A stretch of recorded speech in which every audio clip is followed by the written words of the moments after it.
So you just decided to pick up your first drift car, and now you want to know, can I just go out and drive it like it sits, or do I need to start spending thousands of dollars to get this thing prepped and ready for drifting? Well, in this video, we're going to answer that question and show you what happens if you just take your car out as it sits and go drifting. We're going to show you the good, the bad, and the ugly, and some things to consider along the way that will help you ultimately save time and money. First things first, the absolute basics. Your car must be a manual transmission. You must have the ability to turn off or fully defeat traction and stability control. And out back, you need to have some sort of differential. One wheel peel is not going to work for this one. The first tip I'm going to give you is plan on having 2 days at the track. And the reason for that is chances are the first day in this used car that you just picked up off of Facebook Marketplace or Craigslist or whatever is not going to go as planned. You're probably going to break down. So plan on bringing a trailer, go out there the first time with the goal of just starting to learn the car. And then from there, you can make improvements. In the car, preparing for the first one. Folks are out there. We're starting off with just figure eights. Remember, if you are new to drifting, or especially new to this car, expect it's going to take you a little while. So what I like to say is have a tiered approach. Start with trying to do just big circles. Figure out if the car likes to push, just like to oversteer. How easy or hard is it to initiate a slide? And then just start working up from there. It's going to take you a little bit. Chances are you're not going to get it the first time. But as you start to get better, then you can learn a little bit more about the car. You can have a little bit more fun with it. From here, you'll see we start with circles, and then eventually we start working our way towards figure eights. And figure eights are key because it allows you to figure out how to transition the car from one side to the other, which is kind of the basis for drifting. But again, you got to come out and have a starting point. So if this takes you all day to get here on day one, that's okay. Thought I was doing pretty good. Well, so did I until this happened. Turns out if you got a car that's this old, this is a 2006, the power steering pump did not love all of that sliding and work. So throw that thing back on the trailer, take it home, and you've got some work to do. Now, hopefully you learned from that first outing. What I figured out at a bare minimum is I need to get this car to last an entire session. So I went to Rock Auto, I picked up some parts, I got myself a new power steering pump. I've got a whole video on how to put in a power steering cooler for like $25 on these cars, which will hopefully keep the fluid temps down and ward this off in the future. Again, there's other modifications you can do to make it slide better, but step one is to make sure the thing doesn't break. So go back and watch that video when I walk you through all of those steps. Aside from getting your car to run right, the next thing I would suggest is, are there free modifications you can make? Right here, I'm showing you how to remove the steering rack limiters in an S197 Mustang. And don't worry if this is way too fast, because I do have a video on my channel showing you a step-by-step. But this costs you $0. And if you have the ability or your car is capable of doing this, you can remove those limiters for free. It doesn't cost you anything, and you will gain extra angle, which will help you when you head back out to the track. But if you don't have the ability to do this, don't worry about it. Just get the car running and head back out to the track for your second and hopefully full day, where you can start to learn the car, do a little bit more sliding, and start to do more of the course. Start to do more than just circles and figure eights. Really head out there onto the larger sections of the track with the other drifters and have fun. I can't stress this enough. Don't break down. I know it's easier said than done, but we're out here for our second day in a beginner session, and we were the only vehicle that did not break down. We were also the only vehicle that wasn't heavily modified. When you have a heavily modified vehicle and you're trying to race it and you're new to it, you're trying to drift it, there's a higher chance of things are going to break. So get out there first before changing a ton of stuff and get used to the car. So this is on the second day. We're starting to get a little bit better. We're heading out. We're getting to the big track. You're going to see here in this next clip, this is what's called a ladder course. So this is kind of linking together 3 figure eights. And we're getting better. We're getting more car control now. And we're starting to figure out what the car does well and what it does not do well. And then you'll start realizing the shortcomings of having a car that's basically stock, as you see right there. Let's talk about that.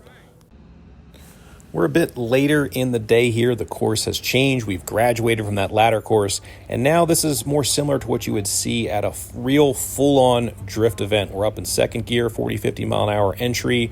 We've got kind of a disruption followed by a long sweeper, and then the course gets technical again. This is where we start to struggle because the car doesn't have any serious modifications to make it slide better. So you've got to disrupt the car, get it sideways, and then hook it around the other way into a long sweeper. With a lower horsepower car, you can really, really go fast, like a 240 or something like that.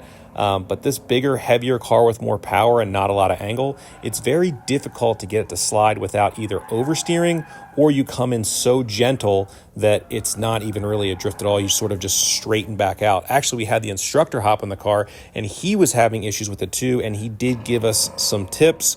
It took both of us a while to figure it out. Once we did, we were able to do it. Unfortunately, I don't think I have a video clip here of me doing the entire course perfectly, but I think it's this next one. I hope it's this one right here. I get about 85% of the course. Getting the car slowed down with not a lot of angle control for those last 3 cones in that ladder section is extremely difficult. I promise you I did do it, but unfortunately we did not capture it on video.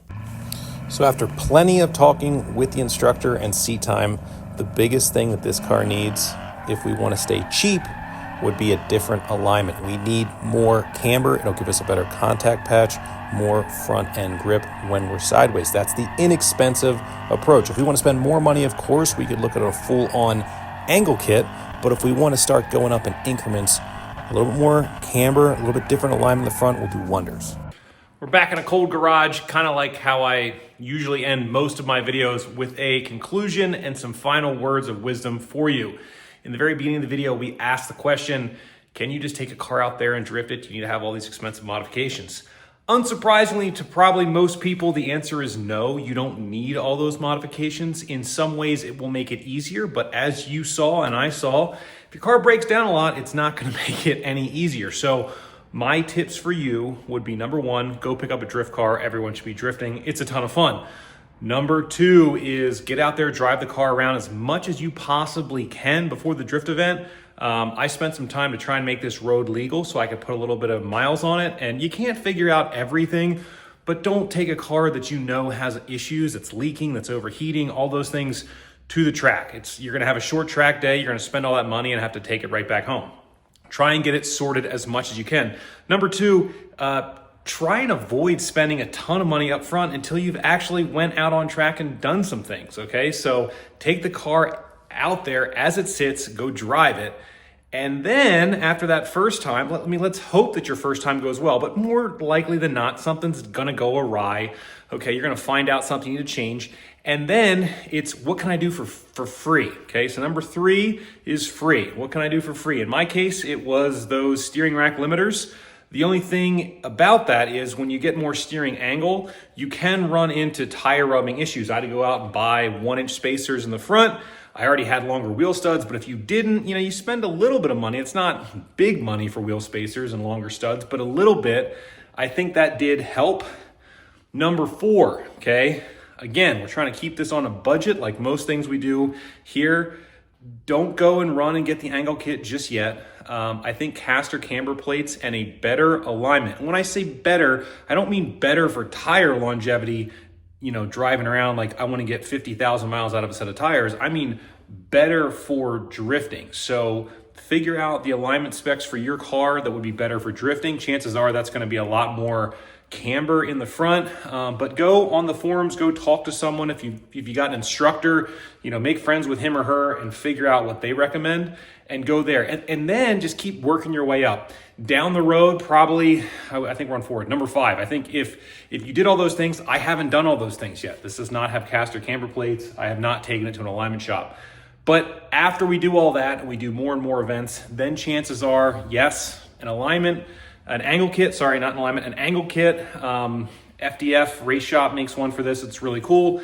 That's probably a really good idea because then you just get so much more angle and you've got a lot more alignment adjustability with the angle kits too. And then last, I would say, a hydro e-brake. You didn't see me yanking an e-brake. I know you can, if you have a properly adjusted stock handbrake, you can do that with a stock handbrake. But you can get the car sideways without having to mess with all that. And then way, way, way down the road, if all that stuff is great and you're like a pro drifter, then sure, add power and all that other crazy stuff. But you can get out there and have fun for very low, initial entry cost and just go out there and learn the car. So hopefully this was interesting. Hopefully this helped you guys out. Go out there and drift. Tell me about your first drift event in the comments, and go back and watch those other videos where I do show you a couple little modifications that aren't necessarily needed for drifting, but I wanted to do before I took it out on the track. They're all on my channel. Links down below in the description. Thanks for watching, guys. See you next time on Truck and Roll.